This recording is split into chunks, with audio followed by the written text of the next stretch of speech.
First Class Fatherhood. That is where Alec Lace comes in with his popular podcast. And one of the most interesting was on a podcast. Alec Lace interviews high-profile fathers from actors to NFL players with a vision to change the narrative of fatherhood and family life. What's doing, everybody? I'm Alec Lace. Thank you for watching First Class Fatherhood, a family-made media podcast. Today, I am joined by Johnny Knoxville on the podcast. Johnny Knoxville is well known as one of the co-creators and really the leader of the Jackass gang. They made the Jackass series on MTV, turned that into a multi-million-dollar franchise in the movies. They've made several of them. If they were coming along today, they would be responsible for some of the craziest and most dangerous TikTok challenges. You could believe that. Johnny Knoxville is now starring in a new series on Hulu titled Reboot. I was invited to the press junket for the series. I was able to get an advanced screening of it. Definitely well worth a watch. It really cracks fun at all these reboots that are happening all over the place. Definitely worth your time. You'll find the link to the series Reboot down there in the description below. While you're down there, smack the subscribe button and tap the like. Let's jump into it right now with Johnny Knoxville on First Class Fatherhood. Joining me now, First Class Father, Johnny Knoxville. Welcome to First Class Fatherhood. Thank you. All right, let's start just like this here. How many kids do you have? How old are they? I have 3 children. I have a 10-year-old girl, 12-year-old boy, and a 26-year-old daughter. Very cool. I know, obviously, you got the new show, Reboot. We're going to jump into that in just a second here. Obviously, you're known for the Jackass, the antics, all the stuff that's gone on. Your equipment survived it because you were able to produce a few kids here. Take me back, if you could, Johnny, to the beginning of your fatherhood journey. About how old were you when you first became a dad, and how did that experience change your perspective on life? I was 24 when I had my first child, daughter, and I was waiting tables. And I was quite honestly terrified. Like, how am I going to support a daughter? You know, I was like, I don't know what I'm going to do. I have no idea what to do right now. And that's when I started, my back was against the wall. And I'm like, I got to figure out something quick. So my next door neighbor was Antoine Fuqua, and he helped me get a commercial agent. And he introduced me to this casting director who helped me get a commercial agent. My friend John Linson, I was like, I'm going to get a job writing for magazines. He set me up with a magazine. I just started throwing everything against the wall, trying to make it happen. And luckily, that was the spark I needed to do something. Because up until that point, I moved out to Los Angeles to become an actor, but I'm really just kind of going out and partying and studying very little. And at that point, when I was having a kid, I'm like, okay, it's time to do something. It changed my life. Yeah, it's interesting to hear you say that, Johnny, because so many young men have this fear of having kids is going to be, it's too much money. It costs too much money to have kids. And I argue the point that kids become like these little money makers in the sense that they ignite this fire under you to make more income than anything else will force you to want to go out and produce more, become more, and make more than anything else will in this life. Oh, for sure. Like it changed the course of my life in the most amazing way. And I was terrified for those 9 months. I could barely discuss it within my then girlfriend that we were having a kid. I couldn't even discuss it. And this may sound corny, but it's true. Like, terrified, absolutely terrified. And until the baby came out, still and they put her in my arms. And I was like, all the fear went away. I'm like, I think we got this. I feel like I got this, and that's just how it was. And I did. We had this. Yeah, so. Very, very well said, Johnny. And let me jump into here now. I know the big thing with you right now you got is Reboot on Hulu. What is this show about? And tell me about your character, Clay Barber. Yeah, it's a show about a show, because there's so many reboots today, right? And so it's a show about a show that's being rebooted, but it's it's also about these characters who, were kind of at war with each other on the original series, but now they're getting a second chance because they haven't been working that much. These people haven't been working that much since the first show came about. And my character in particular, is a naughty comedian who probably drank a little too much along the way and didn't have to reach too far for that one. Had all the inspiration I needed for that one. And I'm very grateful. I'm very grateful to be part of this show. Steve Levitan is brilliant, and just, the cast is brilliant. I'm really excited for everyone to see it. Yeah, and it seems like right now the average age in America is like 38, 39 years old. So many of the companies or movies, they're trying to reboot or redo all these ones that were popular with this current population of kids or that have grown up now into adulthood, and we see it time and time again. So this kind of is like a spoof on this entire idea of rebooting these entire shows, and some of them turn out to be disasters. And I think it's a perfect opportunity for some type of satire to come in there, which is what Reboot does here, right?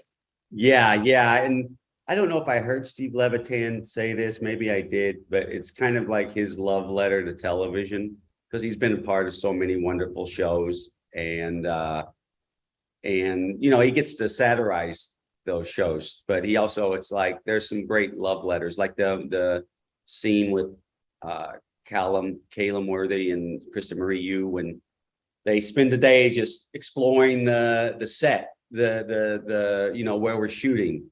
And it's really beautiful. I can't wait for you to see that episode.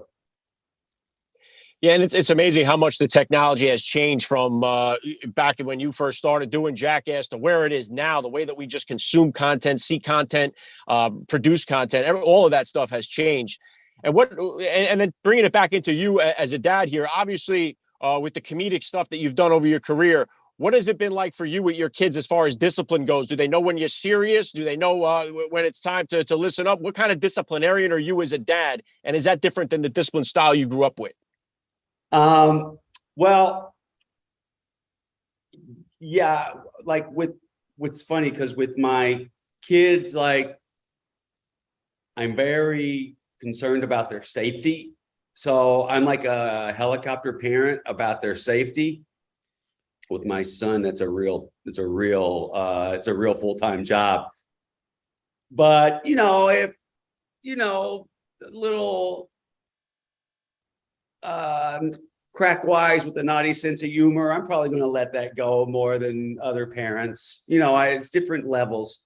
So, and I got a lot of latitude growing up as far as the way my parents raised me. I was the baby of the family, so I never really had to do anything. I had two older sisters. Everyone always did something for me. I was really a big mama's baby. So. And you say with your son there, a handful to do that. Does he try to replicate some of these things that he's seen you do? Have they all seen all the Jackass stuff? No, do they know most of it? Have they seen any of it? Or when are you going to be? When are they old enough for you to let them see it all? My oldest she's 26, has seen them. Right.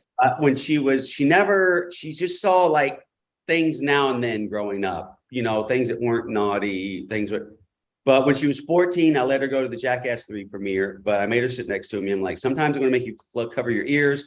Sometimes I'm going to make you cover your eyes, and sometimes both. So then I had all the bits in my lap. I'm like, okay. So even at 14, she got a censored version. It will be the same with my kids, the youngest kids. Yeah, very cool. What would you consider to be, Johnny, the top values that you hope to instill in all of your kids as they were growing up? Just to love themselves and love their brothers and sisters, and not be afraid of failure, and just go out there and let them have it. Yeah, right on with that. And obviously you've been around the scene for quite a long time here. Tell me about the cast here of Reboot. Put me on the set there. What was it like to work with these guys? Paul Reiser, Keegan-Michael Key. What was the cast like? What was the chemistry like for you guys doing this? Well, I mean, you're working with some top-notch comedy talent with everyone on the show, right? Judy Greer, Keegan-Michael Key, Paul Reiser. It's just,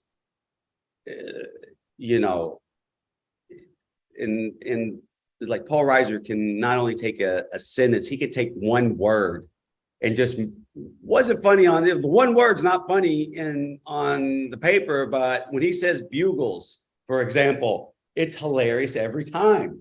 Very specific things he can do. He's so talented, and everyone gets along, man. It's a fun cast to be around. And I also love the writers' rooms, just as a fan watching the show. Just all the hilarity in the writers' rooms from the show, like Rose Abdu as Selma, just says the naughtiest things, and it's always so funny. Yeah, very cool. And as I was saying there earlier, it's like, you know, the way that we consume it, the material today has changed, as well as how you get involved in this. What kind of advice do you have for the parents out there that have kids that are interested in comedy career, acting career? Which way would you tell the parents to try to steer those kids today? Oh, man. Yeah. Would maybe steer them into science. No, it's like I said earlier, like the best advice to not just the parents, but if like you want to pursue a career in comedy or any of the arts, just try to make it happen yourself. That's how we got started. We just did it ourselves. We just started doing ourselves, and also, I said it earlier, but don't be afraid of failure. If you're not failing, you're not trying hard enough. Failing is essential to success. So embrace it. Yeah, great stuff, Johnny. And obviously right now we know we got the Reboot on Hulu. What's next for you here? What kind of projects you're working on? What's coming up next for you? Oh, God, I have quite a few projects I'm working on. But I don't know how much to get into those. But I will say, me and my cousin Roger Allen Wade have a radio show on Outlaw Country Channel 60 every Saturday night at 5 p.m. Eastern, 8 p.m. Pacific. And it's the highlight of my week to get to do that show. Very cool. Last thing I want to hit you with here, Johnny, I love to ask all the dads that I get on the podcast, what type of advice do you have for that new dad or for that about to be father who's out there listening?